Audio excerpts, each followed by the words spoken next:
Okay, so imagine this, right?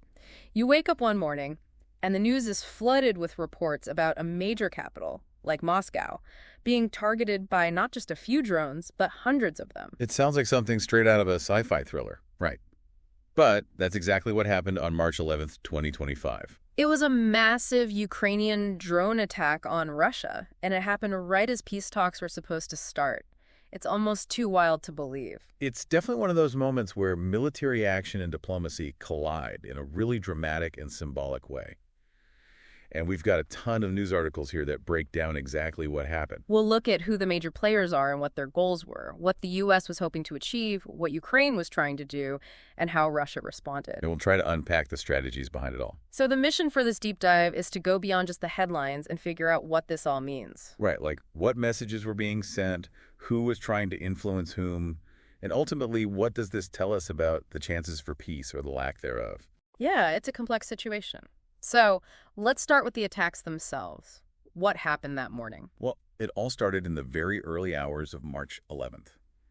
Before dawn, Ukraine launched a huge number of drones toward Moscow and other regions in Russia. And we're talking about a lot of drones here, right? Yeah, exactly. Russian sources reported slightly different numbers, but it was somewhere between 331 and 343 drones. Wow. Ukraine also said they were targeting Moscow's oil refinery and an oil production site in the Orel region. But did they actually hit those targets? Well, that's the thing. Those claims haven't been independently verified, so we can't say for sure. Okay, so there's still some uncertainty there. But either way, this wasn't just some symbolic gesture, was it? I mean, there were real consequences on the ground. Oh, absolutely. There was one drone that hit an apartment building in Vidnoye, just south of Moscow. And we actually have accounts from people who were there when it happened, right? We do. One resident of Usala talked about waking up to this massive explosion and having to grab her kids and just run. It must have been terrifying. Yeah, absolutely terrifying. And then there was another guy, Oganes, who was really disturbed by the fact that any drones got through at all, especially after all those promises about Russia's air defenses. Yeah, that's a good point. He even said something like, come on, this is 300 drones. Yeah. Like he couldn't believe they'd let so many through. And even Moscow's mayor, Sergei Sobyanin, had to admit that this was a big deal. He called it the largest attack on the city since the war began. Right. And it wasn't just the immediate strikes either. There were casualties and disruptions to transportation, too. How bad were the casualties? Well, the reports say that at least 3 people were killed in the Moscow region, and another 18 were injured. Sadly, 3 of those injured were children. That's awful. It is. And then, on top of that, 4 of Moscow's international airports had to shut down temporarily Domodedovo, Vnukovo, Sheremetyevo, and Zakhovsky. 4 major airports, wow. Yeah, and one report even mentioned 2 more airports in the Yaroslavl and Nizhny Novgorod regions that were also shut down, which would make it 6 in total. 6 airports affected by this, so it really was a widespread disruption. It was. And there were even reports of damage to railway tracks near Domodedovo Airport.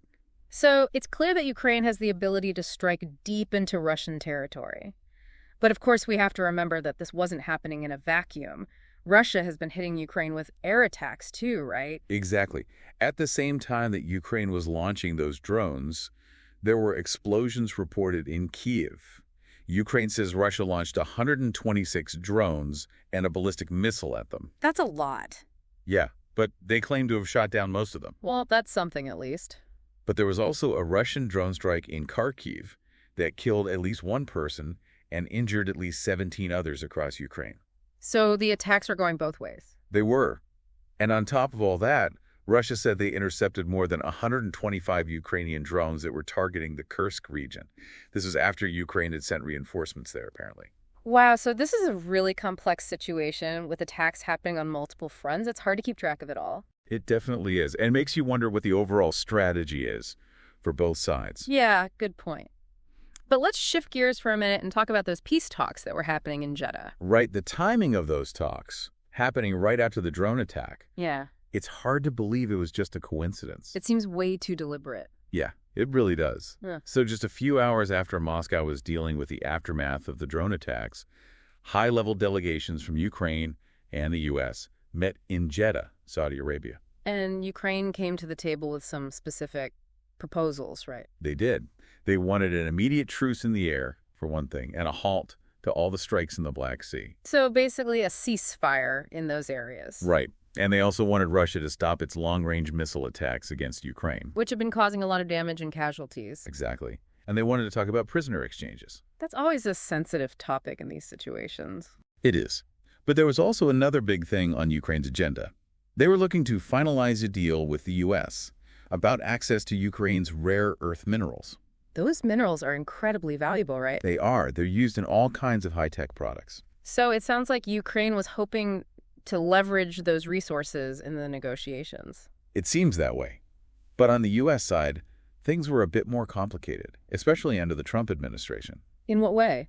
Well, it looks like one of their main goals was to push Ukraine towards these negotiations. They had already paused some military aid and intelligence sharing, which was a pretty clear message. So they were using those levers to apply pressure. Exactly. And the U.S. delegation wanted to see how willing Ukraine was to make concessions. But they made it clear that they wouldn't be proposing specific solutions themselves. They wanted to hear what Ukraine had to say and compare it to Russia's demands. So it sounds like the U.S. was taking more a backseat role in the talks, at least initially. But I'm sure they had their own strategic goals in mind, too, right? Of course. They were definitely looking to repair the relationship with Ukraine, which had become a little strained. Makes sense. And getting that rare earth minerals deal was obviously a priority for them, too. And as Dmitry Peskov, the Kremlin spokesperson, pointed out, the U.S. was expected to tell Russia what had been discussed in the talks. So Russia was being kept in the loop, at least indirectly. Right. But let's talk about Ukraine's goals in those Jeddah talks. What were they really hoping to achieve? Well, I imagine their main objective was to secure a lasting peace and get some solid security guarantees. Exactly. They also wanted the U.S. to restart that military aid and intelligence sharing that had been paused. They saw that as crucial to their defense. That makes sense. And, of course, they were pushing for that air truce, the halt to fighting in the Black Sea, and the end to those long-range missile strikes. It was all part of their strategy to de-escalate things. And they were willing to sign that rare earth minerals agreement with the U.S. Right. But perhaps even more importantly, Ukraine seems to believe that a lasting peace depends on showing strength and making things harder for Russia. So that drone attack on Moscow was a way of sending that message. I think it's hard to see it any other way. Yeah. Now, what about Russia's perspective on all this?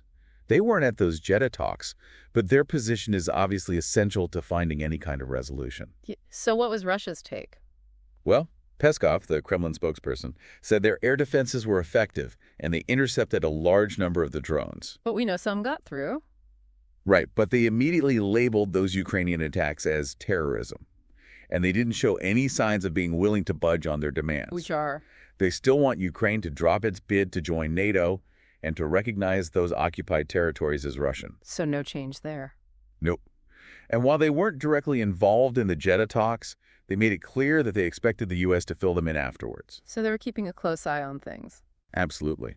And despite all the talk about peace, Russia continued its heavy bombardment of Ukraine and even claimed to have taken back some ground in the Kursk region. Peskov also said it was impossible to talk about positions now when asked about that proposed air truce. It sounds like they were waiting to see what the U.S. had to say after the Jeddah meeting. It does. Okay, so we've laid out the different players and their positions, but let's get back to that huge drone attack on Moscow. What was the message behind it? I mean, it seems like it was about more than just causing damage. You're absolutely right. One Ukrainian official, Andrei Kovalenko, called it an additional signal to Putin, a way of showing that Ukraine could still hit back, even after all they'd been through. So a reminder of their military capabilities. Exactly. But there's also an analysis from Sky News that suggests the message wasn't just for Russia, it was for the U.S. too. What were they trying to tell the U.S.? They were showing that they weren't going to be pressured into giving up things without Russia doing the same. So they were demonstrating the resolve and pushing back against any idea that they were just going to roll over. Exactly. And when you look at it alongside Ukraine's proposal for an air truce, that drone attack takes on another layer of meaning.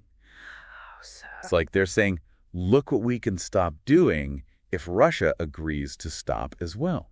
That's a pretty powerful statement. It is. And then you've got Zelensky saying that they're going to ramp up their own production of drones and missiles. So they're not backing down. Not at all. It's a really tricky situation. You've got this escalation happening at the same time as everyone's talking about de-escalation. And we can't forget that all of this was happening against the backdrop of Russia's increased attacks on Ukraine in the weeks before. You're absolutely right. Russia had been launching more than 100 drones a night against different targets in Ukraine. And their offensive in eastern Ukraine had stalled, while Ukraine was only making limited counterattacks. Right. And then there was that phone call between Trump and Putin just before all this happened, and the reports of civilian casualties afterwards. It's all connected. It paints a very complex picture. It does. And while Russia's claiming that their air defenses worked against this drone attack, you've got people in Moscow, like Oganes, who are worried that so many drones got through at all. So the official narrative doesn't always match up with what people are experiencing on the ground. That's often the case in these situations. So to wrap up this deep dive, let's recap what we've learned. We had this huge Ukrainian drone attack on Moscow, bigger than anything we've seen before. And it happened right before those crucial peace talks between Ukraine and the U.S. The timing of that attack seems incredibly significant. It looks like Ukraine was sending a message both to Russia and to the U.S. They were showing Russia that they could still hit back hard. Yeah. And they were showing the U.S. that they were determined and wouldn't be forced into giving up things without getting something in return.